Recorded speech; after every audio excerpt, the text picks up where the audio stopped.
Care team आज TET अनिवार्यता को लेकर जो सुप्रीम कोर्ट में सुनवाई थी उसके लिए है। मैं टीम की तरफ से और शिक्षक साथियों की तरफ से अपने अधिवक्ता प्रशांत शुक्ला के साथ सुप्रीम कोर्ट में उपस्थित रहा। पूरी सुनवाई का तस्दीक रहा और कोर्ट रूम में सुना और बहुत सारे साथी, बहुत सारे शिक्षक संगठन, बहुत सारे लोग उपस्थित रहे और बड़े से बड़े अधिवक्ता सुप्रीम कोर्ट में आज इस सुनवाई में उपस्थित हुए। लगभग 1-1.5 घंटे के आसपास चली सुनवाई में लगभग सारे पक्ष रखे गए।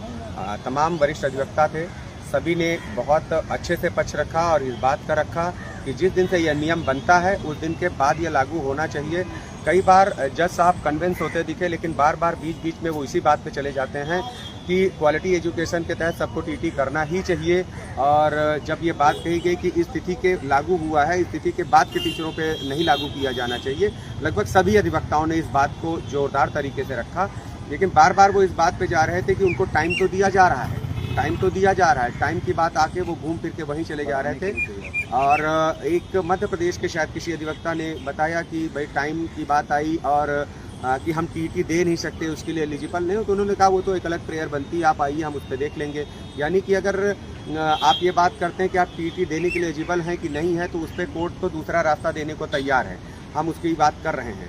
लेकिन मुख्य रूप से जो कहा जाए, आज सारे अधिवक्ताओं ने बहुत अच्छा पक्ष रखा है, पर कहीं ना कहीं कोर्ट अपने ऑर्डर को पे विचार करने पे सहमत होती नहीं दिख रही थी।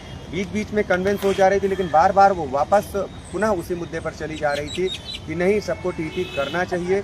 पक्ष रखा गया है, कई बार कोर्ट सहमत होती दिखी है और कई बार बार टीटी करने पे जोर देती दिखी गई है। तो अभी ये कहा नहीं जा सकता है कि छूट मिलेगी कि नहीं मिलेगी, लेकिन पैरवी और प्रयास बहुत अच्छा रहा है। हम ईश्वर से प्रार्थना करते हैं कि ऑर्डर आपके फेवर में आए और जज साहब रिव्यू को बदलते हुए 2010 से पूर्व नियुक्त शिक्षकों को छूट देंगे। इस बात की हम पूरी उम्मीद करते हैं, क्योंकि कई जगह पर वो सहमत दिखे हैं, लेकिन बार बार वो टीटी को करने पे और उससे क्वालिटी एजुकेशन बढ़ेगा इस बात पे फोकस दे रहे थे। तो अभी बच्चों के भविष्य को देखे उन्होंने बड़ा फोर्सफुली कहा कि आप फिर टीचर की जॉब देख रहे हैं और उन बच्चों का क्या है जिनको क्वालिटी एजुकेशन मिलनी चाहिए। और जब ये क्राइटेरिया बना है तो उसमें हमारे अधिवक्ताओं ने कहा भी, जो विभिन्न लोगों के द्वारा अधिवक्ता आए थे, उन्होंने कहा भी कि नहीं, माय लॉर्ड 2010 से पूर्व जो नियुक्त शिक्षक है उस समय के अनुरूप उन्होंने योग्यता धारण करी है और वो पूरी तरीके से एलिजिबल हैं, उस समय के नियमों के अनुसार एलिजिबल हैं। तो क्वालिटी एजुकेशन पे कोई फ़र्क नहीं पड़ रहा है।